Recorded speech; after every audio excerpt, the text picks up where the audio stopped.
One, gonna give you all a minute to get connected. I see a lot of familiar faces today. So good to see you. Hi, Denise. It's good to see you. Hi, Lenore, Judy. Love seeing everybody. Happy Thursday. Can't believe it's already Thursday. This week has gone really, really fast.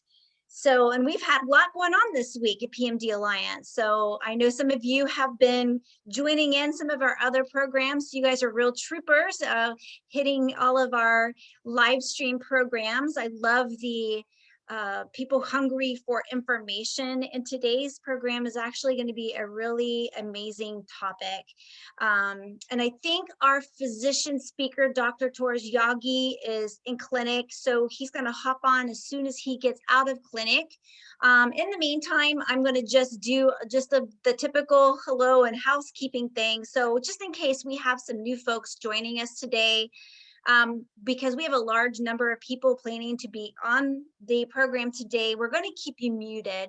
But we do want you to ask questions because I'm sure that you have a lot of questions surrounding this topic.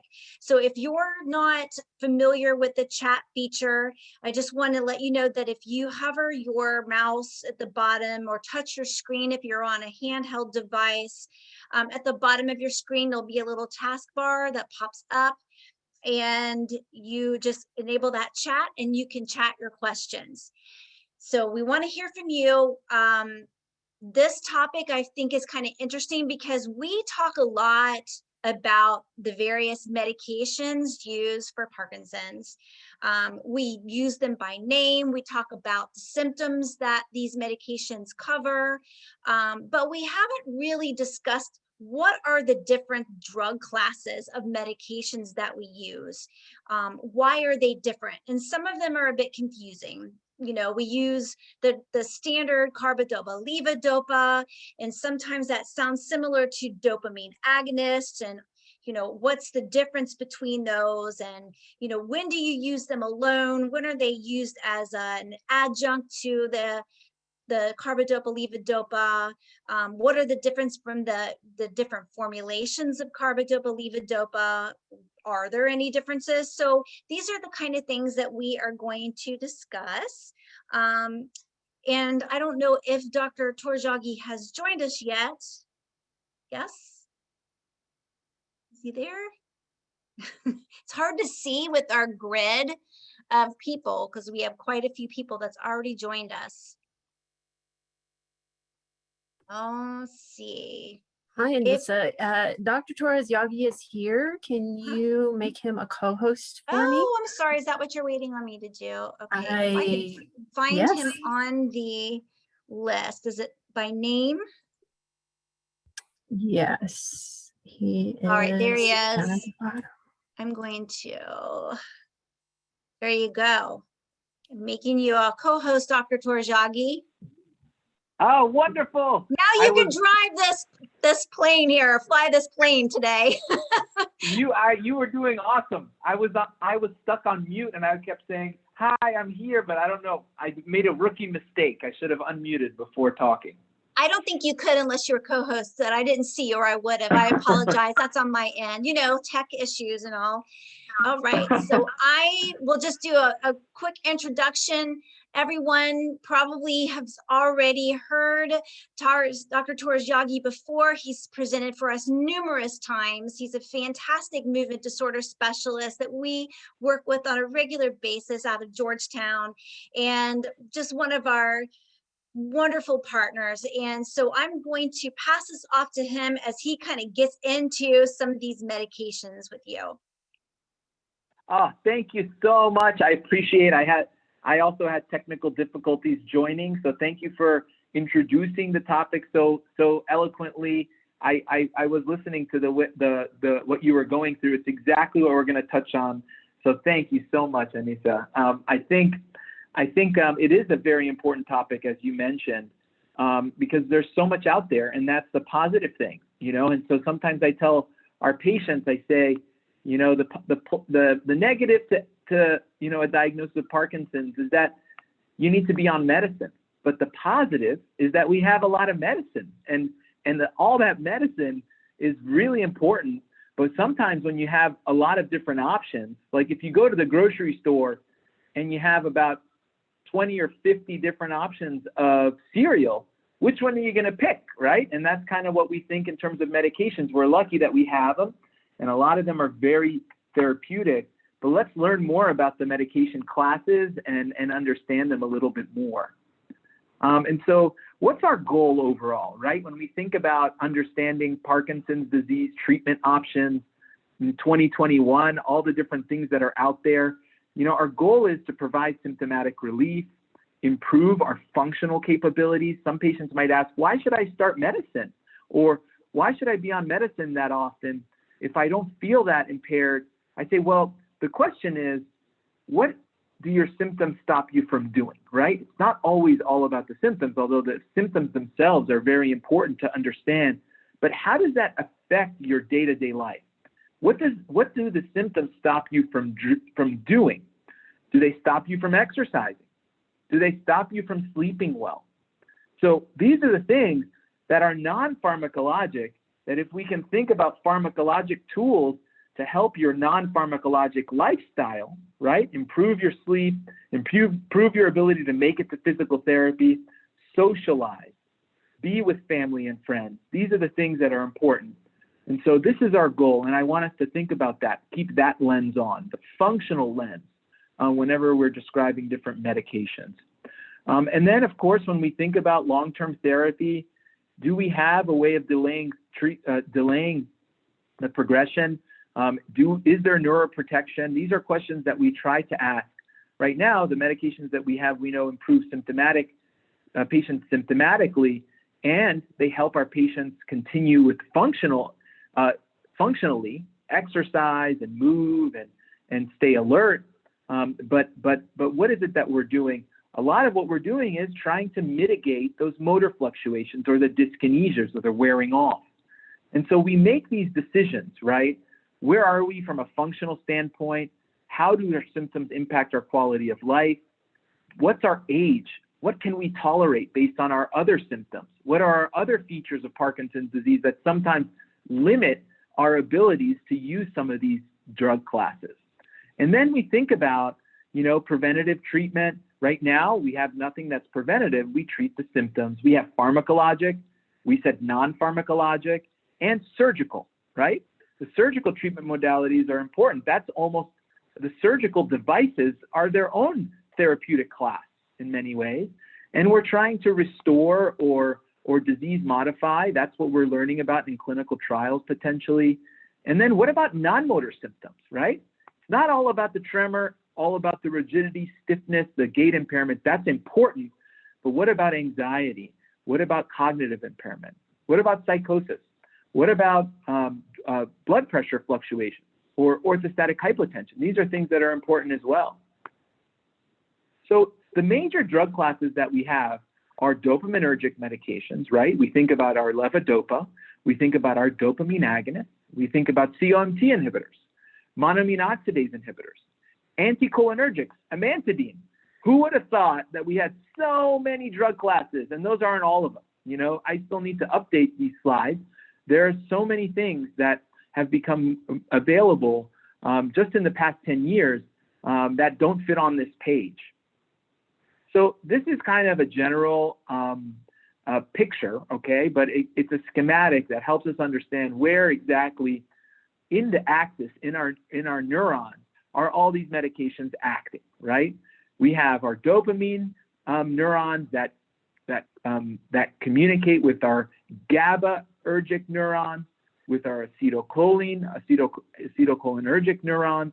We have our monoamine oxidase B, the astrocytes, which are the inflammatory cells, respond to monoamine oxidase inhibitors. And so there's a lot of things here that are important to understand, but it's a complex network that isn't just all about the dopamine neurons. It's not all about the acetylcholine neurons or the GABA neurons. These are all chemicals, and our neurons are modulated by these chemicals. But look at all the different places that these different mechanisms of action, these different families, are targeting different parts of the neuronal axis. And that's why it might be important to think about, before we move forward, to think about potentially using a cocktail-like approach, right? If our mechanisms are different, but the ultimate goal is to help provide benefit, symptomatic benefit, potentially creating a regimen, not just relying on one drug, might be the right way of doing things, similar to what we do in other disease states. When we think about diabetes, we use different combinations of medicines. Oncology, we use different combinations of medicines because every mechanism is different, and we might see different receptors that are affected or modulated. So let's look at the anticholinergics. Here you can see what we know about Parkinson's disease is we have dopamine depletion and we have cholinergic overactivity. Actually, in the early 50s, we used a lot of anticholinergics, and they can help with tremors, rigidity. Trihexyphenidyl is one that we think about. That's also called Artane.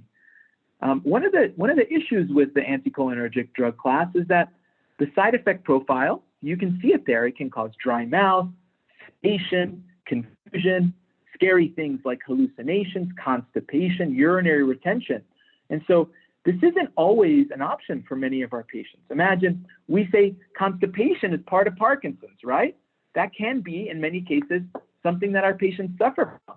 And so using an anticholinergic might not be the right thing for them, right? In patients that might be younger, maybe young onset Parkinson's patients that might not have urinary retention or that might not have constipation as profound as someone that might be older, they might be a good candidate for medications like this, but not everybody. And that's why it's important to understand not just our patient's neurologic condition, but all of the aspects of Parkinson's to understand what they might be able to tolerate. What about Amantadine? This is also a medicine that has been used for many, many years. It actually was an antiviral agent, and it was found accidentally in Parkinson's patients to improve tremor, slowness of movement, stiffness, and dyskinesias. We can use it to treat dyskinesias. We know that it might enhance the release of stored dopamine. It also helps mitigate or block the NMDA receptor activation, which might help in turn reduce dyskinesias. That's a type of receptor that if you block it, it might help reduce dyskinesias. The side effects, of course, can be autonomic. It can lead to lower extremity swelling, drops in blood pressure, and psychiatric confusion, and some other things. And so again, this medication isn't for everyone. There are different formulations of Amantadine. If you look, the longer acting formulation, Gocovri, and another formulation that's not on here is Osmolex. But they are different formulations of Amantadine. The idea is, try and create a formulation that helps reduce the amount or risk of side effects and gives you benefit. So sometimes that threshold is hard to find. And so you want to be able to reach what's called that therapeutic threshold without reaching that side effect threshold, right? So sometimes the difference between a medicine that can cause side effects and a medicine that can cause benefit is the dose. So how do we achieve an optimal dose that provides benefit without producing side effects? Sometimes that's the risk-benefit ratio that we talk about. Now, let's move into this. Carbidopa Levodopa, we've all heard about it, hopefully. It's the standard of care, gold standard for treatment of Parkinson's disease. Since the 1960s, we've been able to use it. It's been reformulated over time. The idea is that levodopa converts into dopamine within the neurons, right? And so carbidopa was added because it helps block the breakdown of levodopa in the periphery or in the blood so that more can go into the neurons. So it can pass from the blood to the brain and convert itself into dopamine, right? This is a lot of information on the slide, but even more important, how many times have I asked the question, are you on these medicines? And the patient say, yeah, I think I'm on those meds. I take the yellow pill in the morning. I take the other 3 medicines 3 times or 4 times a day. It's a blue pill. The blue pill is the one that I take. And so these are the different colors, Stimulation or Carbidopa Levodopa in immediate release fashion can come in so many different colors. So here you see, what about the different formulations, right? And what's the difference between the different formulations? We see immediate release. There's so many different doses. they don't make it easy for us, right? 10/100, 25/100, 25/250. There's an oral disintegrating carbidopa levodopa called Parcopa, comes in 10/100 and 25/100. Controlled release, of course, we think about the longer acting carbidopa levodopa in controlled release fashion. There's inhaled levodopa. That fits within another category, but inhaled levodopa is something that can act as quickly as 10 minutes, was shown to take effect at 30 minutes, and they have up to 60 minutes of benefit based on the clinical trial data. But that can be used and its indication is for use in an on-demand as needed fashion in patients that are already on carbidopa levodopa, but are wearing off in between. And so that's another drug class. Now, what about Rytary? Now, it used to be called IPX066. It's a long-acting formulation of carbidopa levodopa. And we use it in cases where we may have a patient on Stimulation immediate release that is having wearing off, and we do a dose conversion. We might convert them either to a medicine that we'll discuss soon, the Levo, which is carbidopa levodopa and tacopone, or Rytary, or carbidopa levodopa controlled release. But these are the different formulations that we think about. Rytary, if you find that right conversion, it's a combination capsule that contains 1/3 immediate release carbidopa levodopa and 2/3 extended release carbidopa levodopa. And so that combination in a capsule-like form with beads inside is what makes it unique in terms of its delivery. Now, when you think about carbidopa levodopa in another way, right? There's carbidopa levodopa enteral suspension, and see that pump on the right. That's a pump that contains carbidopa levodopa gel. That this is a surgical treatment modality, but that can go through a PEG-J tube. So a PEG-J is an enteric tube that goes right here through the abdomen, and it's connected to an external pump, and it pumps the carbidopa levodopa gel in a more continuous basis to help reduce wearing off and the motor fluctuations and the dyskinesias. Now, a lot of stuff we're going through. This is like a rapid fire. We should, Anissa, add a rapid fire to this because there's just so much to cover. We could probably do a whole day on this one. One day, maybe we'll do that. But right now, let's just get our feet wet with all the different things that we're learning. And then by the time we end, we're gonna try and meet the title, which is a deeper dive, right? Right now we're getting our feet wet, but then after the Q&A, hopefully we're fully immersed in this. But there are monoamine oxidase inhibitors, right? These are the medications that can block the enzyme that break down your own dopamine. And so Celegiline is an irreversible monoamine oxidase B inhibitor. And what it does is it inhibits the breakdown of dopamine in the brain. And so it's taken twice a day. And of course, whenever we talk about any use of any medicine, right, we have to think about side effects. Anything that's a dopaminergic can cause nausea, hallucinations, things like drops in blood pressure. Celegiline may have a metabolite that's produced that might make it hard to sleep at times. Rasagiline is another monoamine oxidase inhibitor, can be used early on in the condition or as an adjunctive treatment option. There were many clinical trials that looked at its benefit in the early 2000s, the Tempo, the Adagio trials they were called. There was a question about whether or not you might also see cognitive benefits. There was a clinical trial for that, but really we use it for the use of reusing and replenishing and mitigating or reducing the amount of breakdown of your own dopamine. The way we kind of explain it is that it's the way we try and reuse and recycle your own endogenous dopamine, right? And so that's a very important point. Suffinamide is another monoamine oxidase inhibitor, but it's a reversible monoamine oxidase inhibitor. It's used once daily, but the idea is similar. There was some data to suggest that at the higher dose, you use 50 versus 100. At the higher dose, we might actually see a reduction of troublesome dyskinesias by kind of stabilizing, and there may be some NMDA blockade, that receptor, that's important. to block in reducing dyskinesias. And then Cnt inhibitors. These are what I mentioned.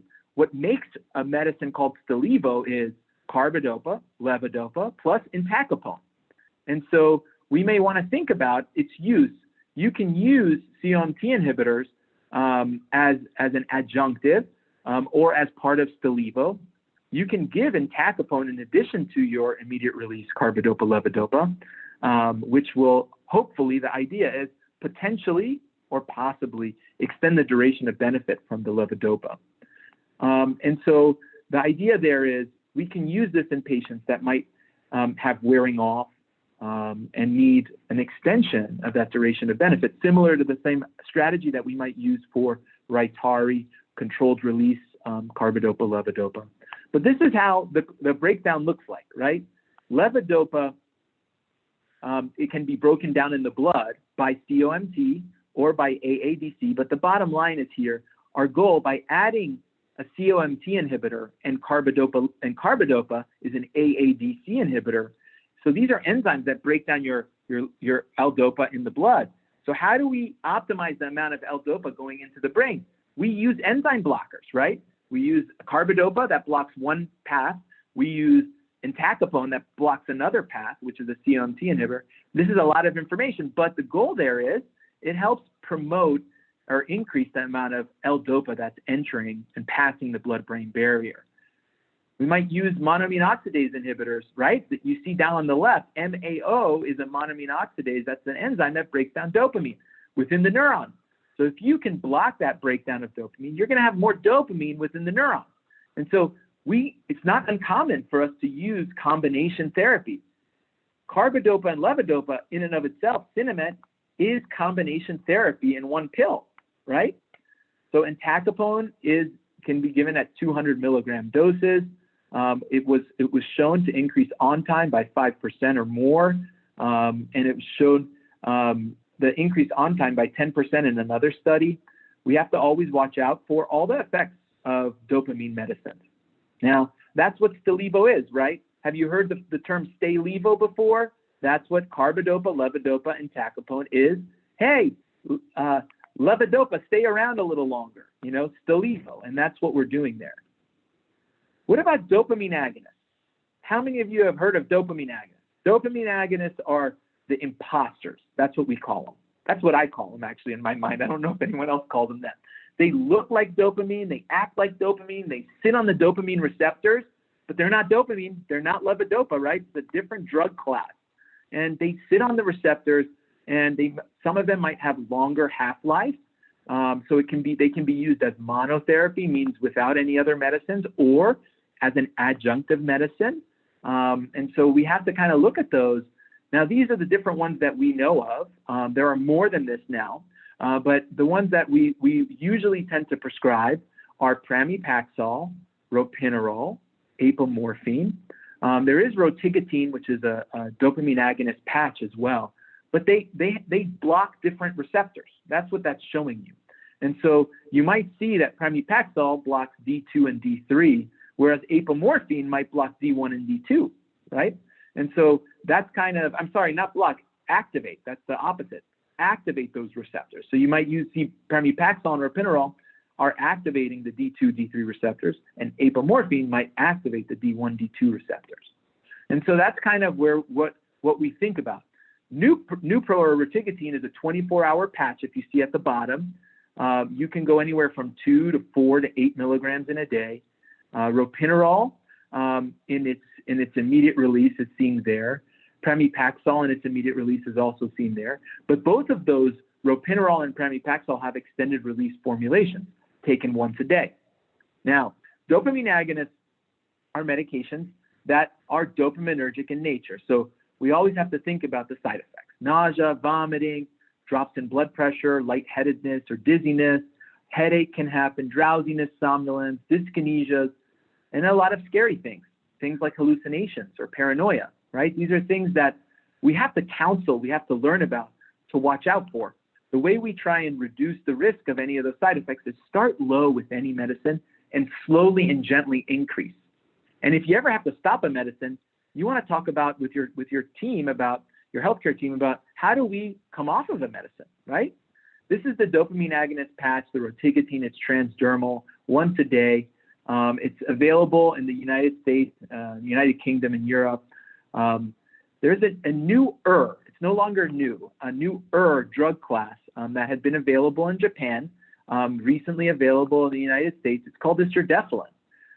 And it works on what's called the indirect pathway of the brain. It's a different pathway. It's an A2A receptor blocker. It's used as an adjunctive agent to Carbidopa Levodopa. So you use it in combination with Carbidopa Levodopa to help potentially in patients that have wearing off. So if you have wearing off and you're already on a Carbidopa Levodopa regimen, you might be able to add a medicine like this. The brand name of this is also called Nurians. So what about, we talked a little bit about inhaled levodopa, which is also called Inbrija.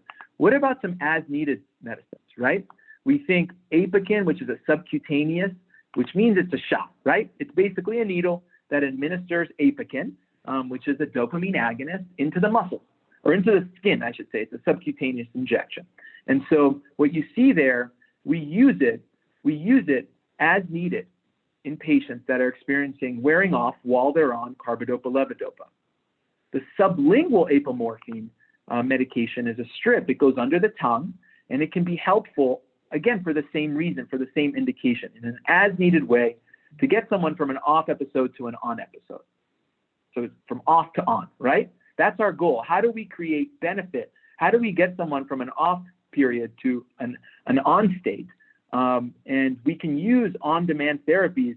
The idea behind on-demand therapies is they bypass the changes in the GI system, right?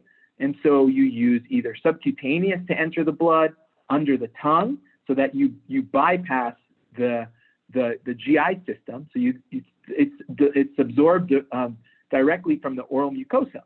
And then inhaled goes from the lungs into the blood. Inhaled levodopa goes from the lungs into the blood to pass into the brain. Because we know constipation, decreased absorption, decreased motility can affect our ability for our medicines to really work as the condition progresses. What about something that's being studied right now? There is a subcutaneous infusion pump of apomorphine being studied. That is not available, but it's being studied. It's about to start a multi-center clinical trials in the United States. It's available already in Europe, but we are doing US clinical trials upcoming soon. The next idea is understanding DBS, right? That's its own drug class in many ways, right? This is kind of a device therapy. We talked about Duopa, right? We talked about a subcutaneous infusion of potentially apomorphine. We talked about the different other things that we do to treat Parkinson's disease. Deep brain stimulation, of course, is something that we think about within the subthalamic nucleus or in the GPI. Is something that we also look at. If you think about the sites of action now, coming back to it, look at all these things. Hopefully, this is kind of a rapid review. I didn't touch on everything with the slides. There are other things that I can talk about, but I'd like to leave it up to some Q&A as well, just to go through this quickly. In conclusion, hopefully, this has been a positive conversation where we're trying to understand all the different drug classes that there are in Parkinson's disease. We were balanced. We tried to talk about what they're supposed to do, what the side effects might be. You have to find the right healthcare team to be able to address know your whole clinical picture before thinking about a medication or a therapeutic or a surgical treatment option. But I wanted to kind of give this back to you all so that we can start answering questions. Awesome. And I have been getting a few questions, and I'm going to try to go through those. So, and I try to kind of categorize them by drug class somewhat. So I just got a question that came through, and I'll go back to some of the other ones from Judy to please explain again Rasagiline. Right. So, okay, you got it. So here, I'll come off here. So Rasagiline is a medication that is a once-a-day medicine. It's a monoamine oxidase B inhibitor. It can be taken once a day. Usually it's given in the morning. It can be used without Carbidopa Levodopa or adjunctively to it. And what it does is it blocks an enzyme called monoamine oxidase. So within the neurons, dopamine can be broken down. And when it's broken down, it's basically not usable, right? So if you break down dopamine, it's not usable. So what monoamine oxidase inhibitors do, like Celegiline, is they block that enzyme so as to essentially reduce the breakdown so that you can reuse and recycle the amount of dopamine that you have in your neurons. All right, and then we had a question about Amantadine. So this person said, what does a dose of Amantadine is required to achieve a therapeutic effect? Your slide showed 200 to 300 milligrams, but is 150 enough for it to have any effect? Is it dangerous to enhance the release of your stored dopamine over a longer period of time?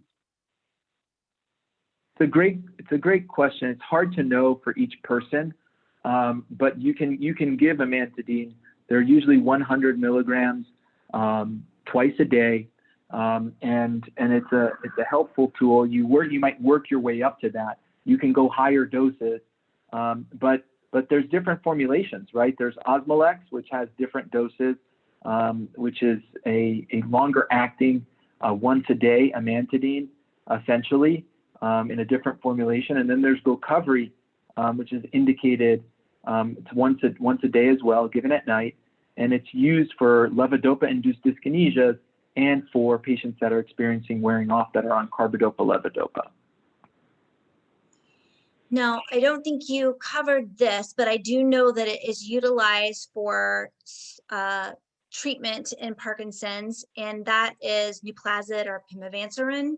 Can you talk a little bit about that drug, even though it's for a specific symptom, how that mechanism works?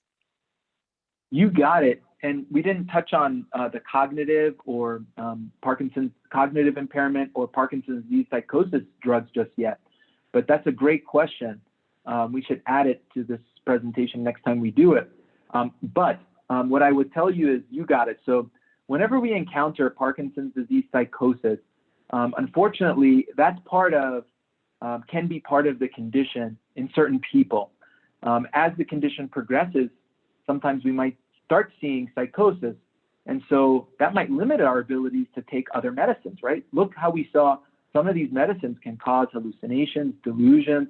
So hallucinations can be visual hallucinations. They can be presence hallucinations where you feel the presence of people or animals in the room. They can be what are called passing hallucinations. You see them in your periphery quickly float by, or you can have delusions, right? Delusions are where you actually have a fixed idea. They might be scary, that people are out to get you, or you might feel suspicious of things. That can be part of Parkinson's disease delusions. And so you can use medications for that. Pima Vancerin is a 5-HT2A inverse agonist. Now, we have to try and say that 3 times fast, right? But the bottom line is it works on the serotonin system, not on the dopamine system. So the dopamine receptors are not blocked with Pima Vancerin in contrast to other agents that might actually try and reduce psychosis or delusions by blocking dopamine receptors. And so by using, predominantly a serotonergic pathway to modulate the psychosis, you are hopefully not using agents that are blocking dopamine. Because what are the dopamine receptors? Because what are we doing in Parkinson's? We have low dopamine levels. And so there are many antipsychotics that are worrisome to take for Parkinson's disease patients. And so we usually recommend against using many, if not almost all, of the antipsychotic medications that block dopamine receptors. Right, so you mentioned this a little bit ago, and I've had a couple questions related to impulse control disorders and compulsivity with the Nupa patch, or just a dopamine agonist. Can you touch on that just a little bit as far as a side effect? And do they have to stop taking the drugs completely? Can it be just back down a little bit? Can you kind of get into that a little bit? Yeah, and I missed which one did you say? Dopamine agonist patch? Well, one was regarding the patch and one was just dopamine agonist in general. So I had a couple of the questions. Great question. So this is I can't speak to the actual case there, but I can give you a concept that's very important, right? Our goal is to titrate to efficacy, right? And that means start low and find the dose that works. So if we do, unfortunately, we never intend to hit a side effect ceiling. I consider side effects sometimes like a ceiling. We don't want to hit that ceiling. We want the ceiling to be really high so that we can find a therapeutic dose without getting anywhere close to that side effect ceiling, right? So, but at times, if we're trying to help, we might go slowly up and we might notice, hey, let's say, for example, we putting someone on a dopamine agonist was the example, and let's say we put someone on a dopamine agonist, and let's say we're going up on a dose, we're in a moderate dose of a medicine, and we start noticing patient's blood pressure is dropping. The patient's coming into the clinic. The patient might even be asymptomatic or mildly symptomatic, feeling lightheaded at times when they stand. That could be a side effect from the medicines, right? And so, yes, we do monitor for all sorts of side effects, and we'd have to come down on the dose based on the patient's, on the severity of the side effects, based on tolerance of side effects. And so that's a strategy, right? We might not be able to reach a therapeutic dose with the medication that we're on, with that medication class, but we might be able to be on a half dose potentially without any side effects. We'd always have to, of course, watch out for any side effects in the future. And so that is the risk and benefit kind of push and pull that we're constantly thinking about when it comes to medications. All right, we're getting a lot of great questions. So I want to go into some of the questions related to levodopa. So one person had asked, is it true dyskinesia is a result of too much Suffinamide or Carbidopa Levodopa? And is it true that if you develop dyskinesia that you will never be able to get rid of them? Yeah, it's an important question. There's the data show that anywhere after starting Carbidopa Levodopa, there's a time period where there are potentially no motor fluctuations, but as the condition progresses, we might see more and more motor fluctuations. What are those? Those means dyskinesias. That means dyskinesias and wearing off. So as the medicine kicks in, the levodopa at higher doses, you might hit dyskinesias, and wearing off, you might have more wearing off. And so it's hard. What that means is it's hard to stay within the therapeutic window. If we do start hitting the threshold of dyskinesias, because that therapeutic window where we're not dyskinetic and we're not off is narrow, that's where we start thinking about adjunctive medicines, maybe, the medicines that might help reduce levodopa-induced dyskinesia, like Amantadine in its different formulations. You might want to use more of an extended release formulation potentially, and reduce the peaks and valleys of the Carbidopa Levodopa. You might want to think about, thinking about an extended release formulation of Carbidopa Levodopa, or adding an adjunctive agent. Sometimes that helps stabilize and thread the needle so that we're no longer going up with the levodopa and going down with the levodopa. We're using the other families of drugs in combination so that might not happen. But you're right, whenever we start experiencing dyskinesias, that usually indicates that we are in many cases, not in all cases, of course, but that we're in a part of the disease that we're at a certain stage where it's hard to get off that roller coaster.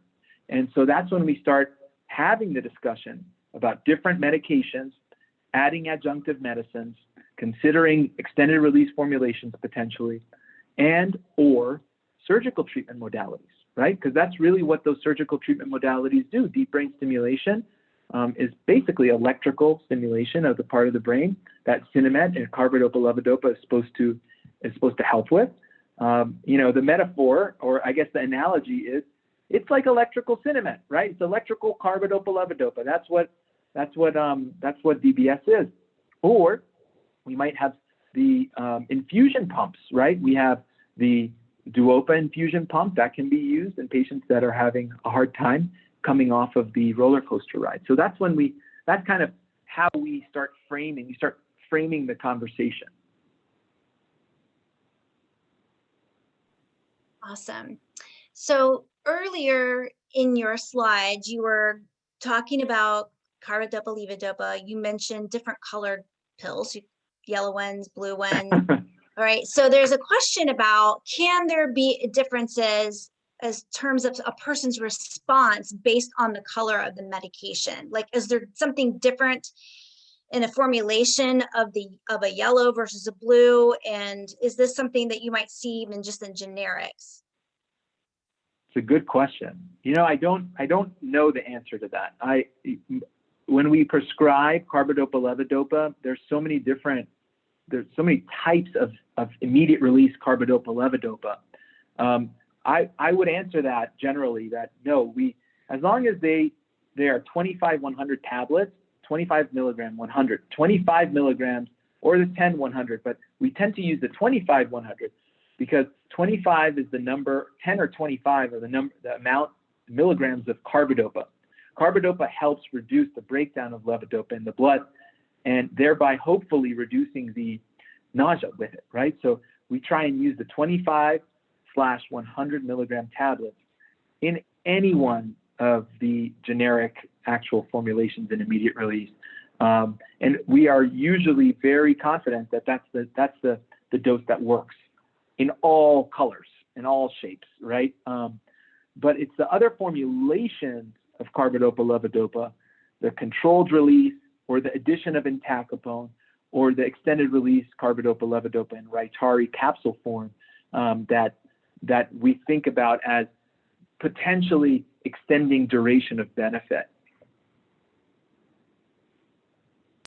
Okay, that's helpful. Someone actually had asked about managing extreme nausea when taking Carbidopa Levodopa, even with an additive of domperidone and maybe some crackers. So any like suggestions to help with that? Because I know that I've had other people before. You got it. It's supposed to be called Suffinamide, so it's supposed to be without emesis, without nausea, right? I always talk about that, and you guys all know that probably, and means without emesis, without nausea, because they added Carbidopa to Levodopa, hoping that would help, and it did, generally speaking, reduce nausea. But does Levodopa cause nausea? It can, unfortunately.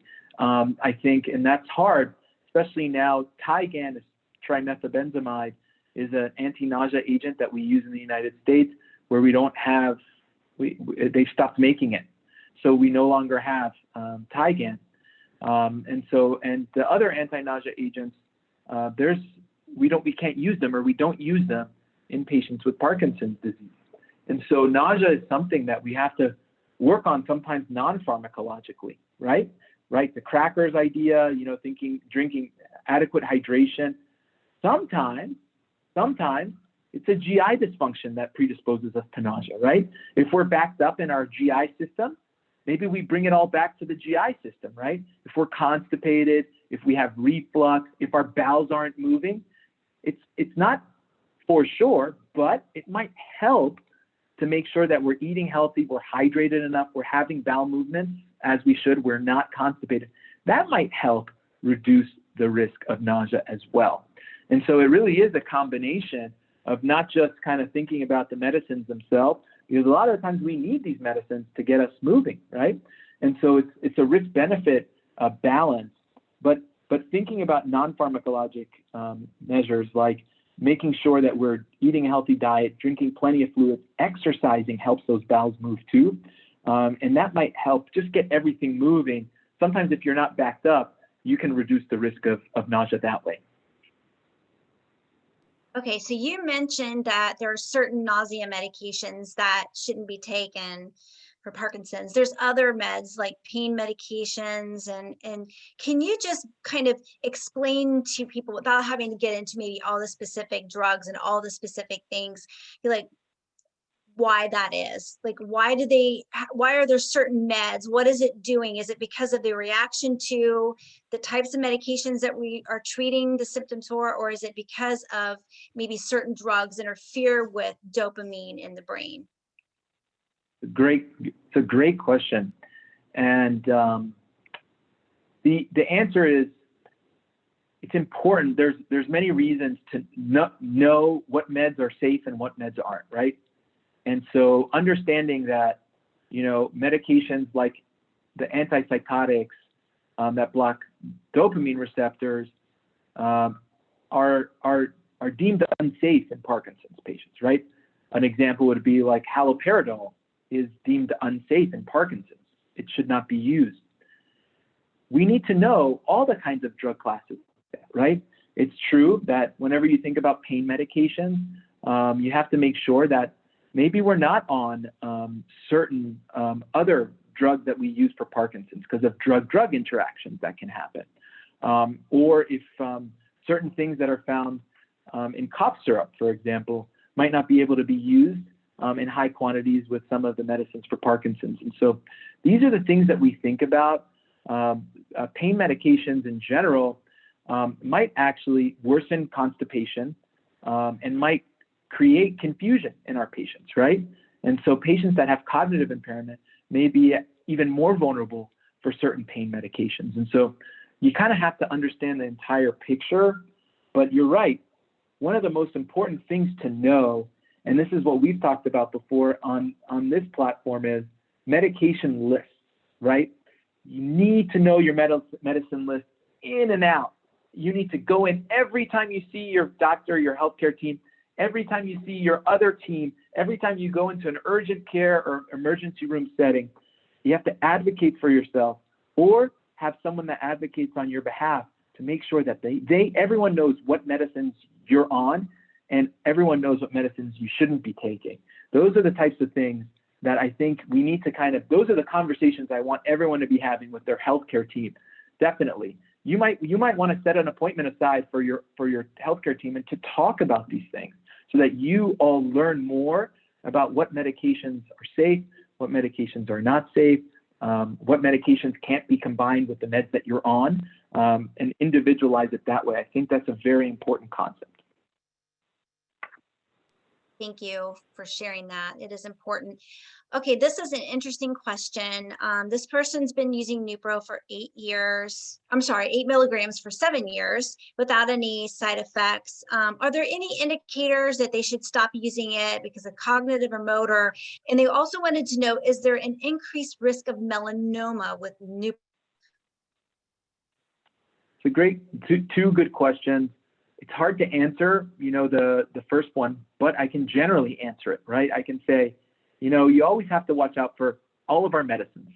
You saw all of our medicines, the dopaminergic medicines, you're going to see the same side effect list on all of our medicines, right? On all of our dopamine medicines. And you might see different rates, but because dopamine, Carbidopa Levodopa, for example, all part of the same class, you're going to see a lot of those same messages, low blood pressure, daytime somnolence, psychosis, hallucinations and delusions. You might see impulse control issues, feeling like you can't control your impulses, like spending money, and drops in blood pressure, like I mentioned, but lightheadedness, passing out. These are all things that we have to talk about with all of our medicines, including the Carbidopa Levodopas and all the dopaminergic agents. Dopamine agonists carry the same kind of list. And so you always have to watch out for things like that. So low blood pressure, hallucinations, changes in behaviors or controlling impulses, because those are side effects. And so sometimes that's a limiting factor in the dose. And so you might want to talk to your healthcare team about anything that you might feel that might sound like it's a side effect. For the second question, when you think about all of the medicines, if you think about what you do, you always want to kind of wean off medicines whenever possible, and so slowly titrate down if you have any side effects. But whenever you think about dopamine agonists in general, you want to find that right dose. There's good options because there's extended release options too, like Pramipaxol extended release given once a day. The patch is a transdermal patch, and so it's replaced once a day. And then ropinirole is also, they have an extended long-acting that's given once a day as well. Did that answer that? What was the second question again, Anita? I'm kind of slow getting to the unmute. So they wanted to know about the increased risk of melanoma with Nupro. Okay, sorry. Yeah, so I didn't hit on that. So two things. You're going to see melanoma on the side effect list of all of our medications, including dopamine agonists, Carbidopa Levodopa. You're going to see melanoma on there. That said, there's also, this is another important topic, just as a lot of the times our patients might need a gastroenterologist, they might need a cardiologist, maybe a psychiatrist, along with a physical therapist. Really, it takes a whole team. But what we might also recommend in many patients, in most patients actually, I might say, hey, please find a dermatologist, because our patients with Parkinson's disease are also at an increased risk of all skin conditions, including melanoma, right? So getting checks, whole body skin checks can be very, very helpful. And so thank you. That's a great question. But even, I think the bottom line there is thinking about, talking to your healthcare team about the other doctors that could be helpful in screening and monitoring can be very, very helpful just in general, even for preventative care, preventative screening. So we had a question that someone wanted to know, like they've had minimal symptoms, and so far their movement disorder specialist hasn't put them on any medications, saying they had enough dopamine. So at what point, when is it the right time to have meds? They're not anxious to get on meds, but what's a good rule of thumb for when a person should maybe consider starting medications if they don't start off the bat? Good. I'm saying every question is good, right? But it's true. What a great set of questions. So you got it. So this is a personal, many times personal decision. It's a personalized approach to care, right? In my clinical experience, I use the different medications that we have, right? They all have different mechanisms. And you saw some of those medicines can be given as monotherapy, meaning on their own without Carbidopa Levodopa. So in patients that sometimes we're just diagnosing and they might not be very advanced in terms of the symptoms, sometimes we'll start them on a monoamine oxidase inhibitor, right? Once a day, maybe, potentially, and it might help alleviate the symptoms that are there without using too many medicines or being impractical with needing to use a medicine that's multiple times a day. The bottom line is there might be a treatment option at any stage of the condition, right? Even early on, there might be a use for some medications. And so I tend to try and prescribe medicines for patients that I'm diagnosing, no matter where they are in the spectrum of the symptoms, because there's an argument there that maybe treating the symptoms might be helpful to help alleviate the symptoms, improve functional impact, improve everyone's functional capabilities, and all of the other features, not just the motor symptoms, but what about the non-motor symptoms like anxiety, depression, motivation? A lot of the medicines that help with movements might also help with those aspects too. And so we have to look at the whole picture. But I would say, think about, talk to your healthcare team about the different medication options. That's why a presentation like this, I think, is very helpful. And I've even had people say, I thought that I really wasn't having a lot of symptoms, and then I started the medication and I realized how much better I felt, and that made it possible for me to engage in more activities and even exercise more, which is obviously something that we promote and want them to do. So I did have a question. Somebody wanted to know, what's the max dose of Suffinamide that you would consider someone being on? Yeah, it's all personalized, right? And so you might have people that are on, 3 tablets 4 times a day, or, I've seen the whole gamut. And it also depends on what other medicines people are on, right? What if they're on a host of other medicines, right? It just all depends on what each person can tolerate, and what side effects people might have. If that ceiling of side effects is low, then some patients might not tolerate higher doses of medicines. And so that's why,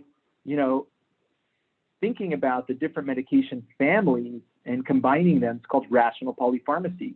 That way you're not just reliant on Suffinamide, Carbidopa Levodopa, and just keep going up and up and up. You can use combinations and tackle the different pathways and the different parts in that neuronal axis that might be important to tackle. But it varies from person to person. So I think we have time for like one more question or a statement. And there was one that came earlier that I thought might be a good way of ending it. And that was, where are we in terms of potential hope of finding a cure? It's really good to have, all of these medication options. In the last few years, we've been really blessed with a lot of different things coming to market. Where do you see research in terms of a cure? It's another good way to finish, and a great question. Let's look to the future, right? I think so much has changed. Right now, the present, there's a lot that we can do, right? But we talked about symptomatic treatments, right? How can we evolve to find ways that might modify the condition, right? Disease modifying therapies. And I think we will get there over time. There are clinical trials ongoing throughout the country and throughout the world that are for disease modifying therapies. And I think each era within the Parkinson's disease realm, you start with the 1960s with Carbidopa Levodopa potentially, or even before that with the Anticholinergics and Amantadine derivatives. But whenever you think about the Carbidopa Levodopa era, right, from the 60s, 70s onwards, and then all the other different drug classes that became available after that. You have the Monoamine Oxidase inhibitors, the Dopamine Agonists, the A2A antagonists. Those are just for, the symptoms of Parkinson's disease. When you think about it, our goal really is to improve symptoms, but hopefully keep our patients functional and thread that needle so that they're as asymptomatic as possible. But how do we modify the disease? I think the goal there is going to be to target the protein that accumulates in the brain, and maybe catching it as early as possible. Thinking about, screening patients early, making sure we are becoming better diagnosticians, so that we can help reduce the amount of protein that's building up in the neurons, right? That alpha-synuclein deposition.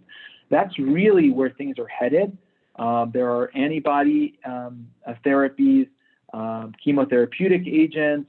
There are even medications that, are diabetes medicines that are being repurposed to see if that can help with Parkinson's disease symptoms. I'll tell you, there have been fields in neurology that have seen disease-modifying therapies since the 90s. And multiple sclerosis is one of them, right? That's a field of neuroimmunology that had evolved. And I think that that's where we're headed in Parkinson's disease. I think that that's where we're going to move. The more and more I see disease-modifying clinical trials in the country and in the world, I hope that one of those is going to work. And so we kind of have to keep looking ahead, looking to the future, because I think that is where we're headed, and you're seeing that momentum in clinical trials too. Awesome. Well, this has been a fantastic presentation. I know we did not get to all of the questions. There was just so many good ones.